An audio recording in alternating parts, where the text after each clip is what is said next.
T'écoutes de la musique? Ouais. Enfin, là, j'en écoute toujours une quand je viens de voir. Je sais pas, elle me motive, à chaque fois je marche, tout dans le rythme. Ouais. Ah, ça fait du bien. Ouais, franchement, je l'écoute vraiment tout le temps. Tous les mercredis quand on se voit. Très bien, alors. Ça te met de bonne humeur? Ah, bah ça me met de bonne humeur. Ok. Bah oui, je vais pas écouter musique du piano. Oui, c'est vrai. Après, j'aime bien le piano. Je Ah me suis dit, ouais, en vrai, je sais pas y jouer, mais... Bah voilà. Bon, Chloé, il va falloir que je sois transparente avec toi. Ok. D'accord? Ça fait 9 fois qu'on se voit au cours des 8 derniers mois. Et là, je crois que... je pense que vos attentes ne sont pas concordantes. Et du coup, mettre 2 personnes en contact alors que leurs attentes ne sont pas concordantes, ça peut être dangereux. Et moi, tu sais, mon rôle, c'est de vous mettre en sécurité. Donc là, je trouve que la situation est telle que votre sécurité n'est pas assurée, en fait. Est-ce que tu peux m'en dire un peu plus? Enfin, attends, je parle comme toi, là. Ça veut dire quoi, vos attentes ne sont pas... Enfin, j'ai pas trop compris, en fait. Ça veut dire qu'on a travaillé ensemble tes attentes précises. J'ai fait la même chose avec Monsieur Delamarre. Et je pense que le dispositif aura du mal à les satisfaire. Pourquoi?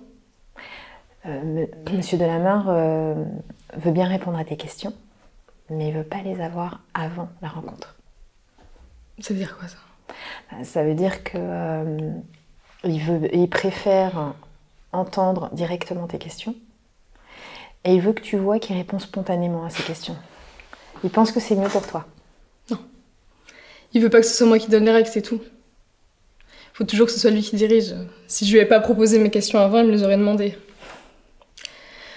Ou peut-être qu'il veut se laisser une porte de sortie pour pouvoir dire je sais pas, je m'en souviens pas. Bon, ok, je m'en fous, je lui poserai mes questions directement en face à face.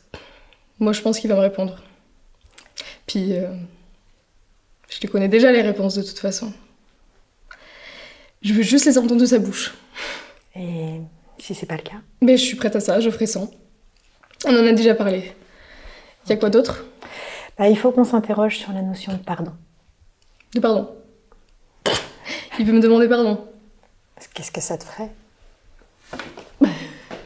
Je sais pas, il peut toujours essayer. On verra bien. Mais pardon de quoi? Enfin, même s'il reconnaît exactement ce qu'il a fait, je sais pas si je veux lui pardonner. Faut juste que tu te poses la question. Ok. Sinon, il faudrait aussi s'interroger sur la notion de pardon en général. Accorder ton pardon. Demander pardon. Attends. Il veut que je lui demande pardon? Il veut que moi je lui demande pardon? C'est ça? Mais t'en penses quoi, toi?